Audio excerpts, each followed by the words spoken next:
Speaking of black holes, what is the first thing that comes to our mind? Maybe an astronomical object which, if we got somehow inside, can't return ever again. Well, today we'll do a bit research about the black holes, about their history, about the largest black hole, and even more. So stay tuned till the end to receive every bit and inch of info, and leave a like if you learn something new. I love you guys, and let's dive into the video now. The great scientist Albert Einstein published his theory about black holes nearly in 1915. Just a year after that, Carl Schwarzschild developed the idea for black holes from the relative equations in 1916.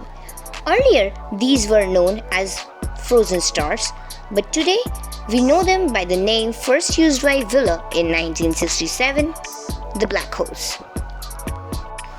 Black hole basically is a region in the space-time where gravity is so strong that nothing, including light, can escape from it, and where the laws of physics don't work anymore. As soon as any object falls into it, it is diverted to the black hole singularity, the center of the black hole, which is an infinitely dense and infinitely small point where the space and time completely break down. And it does not really exist also. Something has to replace singularity, but we don't know what it exactly is. Black holes have an event horizon.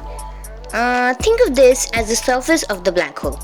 Nothing, including light, can escape from the surface, and so it's also known popularly as the point of no return. Another part of the black hole is the accretion disk. It is made up of gas, dust, and other stellar debris that come close to a black hole but not quite fall into it. It forms a flattened band of spinning matter around the event horizon of the black hole. And the beam of light that comes out of the black hole is the relativistic jet, which are the beams of ionized matter accelerated close to the speed of light. Well, if we get into the types now, there are mainly 4 types of black holes.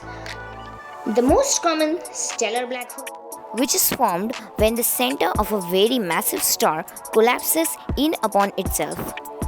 This collapse also causes a supernova, where the parts of the stars are diverted away into deep space. The others are intermediate black hole, supermassive black holes, and miniature black hole. Almost every galaxy have a black hole in its center. Our Milky Way too has a black hole at its center, which is the Sagittarius A, a supermassive black hole.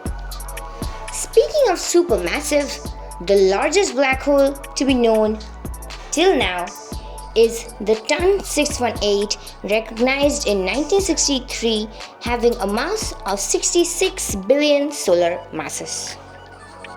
A black hole cannot be seen because strong gravity pulls all light into the middle of the black hole, but they can be spotted by gravitational lensing or other measures. Even though they have enormous amount of energy, they will eventually evaporate through a process called the Hawking radiation. The particles in its empty space loses the energy as the black hole gets smaller. And when it dies, it radiates away billions of energy of nuclear bombs in a huge explosion. But this process is incredibly slow, and until the last black hole have evaporated, the universe would itself have become inhabitable a long time ago. Though only a couple dozen black holes have been found in the Milky Way so far, there are thought to be hundreds of millions of black holes present, most of which are solitary and do not cause emission of radiation.